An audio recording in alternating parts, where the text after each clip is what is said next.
سبق آموز کہانی جس کا عنوان ہے ایک عالم اور اس کا بیٹا۔ ایک عالم اور اس کے بیٹے کے درمیان ہونے والا مکالمہ، جو ان کے درمیان گفتگو ہوئی، وہ اس کہانی میں ہم جاننے کی کوشش کریں گے۔ باپ نے اپنے بیٹے کو پینسل کی خصوصیات بتائیں۔ جب وہ آپس میں مکالمہ کر رہے تھے تو اسی دوران وہ عالم پینسل تراش رہا تھا۔ تو آئیے کہانی جاننے کی کوشش کرتے ہیں، ایک عالم اور اس کا بیٹا، پینسل کی خصوصیات۔ جڑے رہیے ہمارے یوٹیوب چینل حرف حقیقت کے ساتھ۔ بسم اللہ الرحمن الرحیم۔ السلام علیکم، میں ہوں خان غلام مصطفیٰ بلوچ اور آپ دیکھ رہے ہیں یوٹیوب چینل حرف حقیقت۔ میں امید کرتا ہوں کہ آپ سب لوگ خیریت سے ہوں گے۔ ایک عالم دین پینسل سے بیٹھے کچھ لکھ رہے تھے۔ ان کا بیٹا قریب آیا اور تتلاتے ہوئے دریافت کیا، بابا آپ کیا لکھ رہے ہیں؟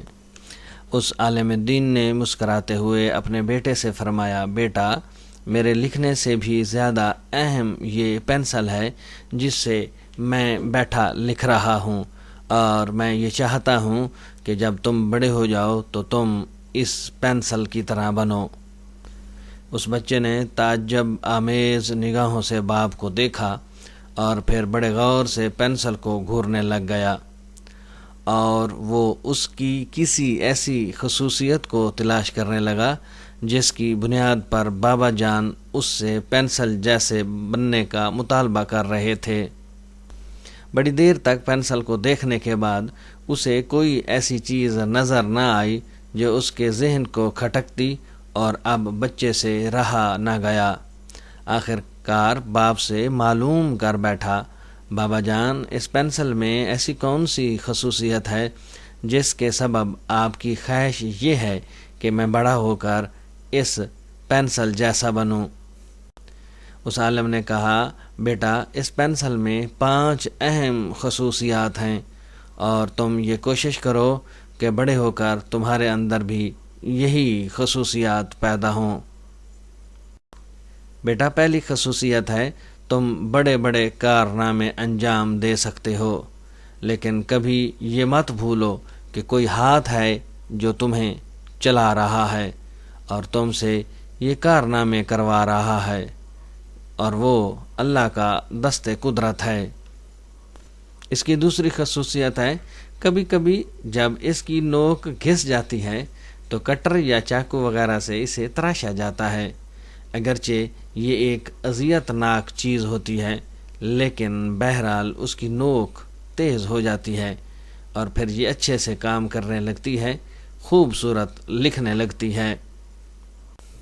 پس تمہیں یہ بھی جان لینا چاہیے کہ انسان کو اگر کوئی دکھ اور صدمہ پہنچتا ہے، وہ اس لیے ہوتا ہے تاکہ تم بہتر کارکردگی کا مظاہرہ کر سکو۔ تیسری خصوصیت بیٹا اس میں ہے، پینسل یہ اجازت دیتی ہے کہ اگر کچھ غلط تحریر ہو جائے تو تم ربڑ سے اسے مٹا کر اپنی غلطی کی اصلاح کر سکو۔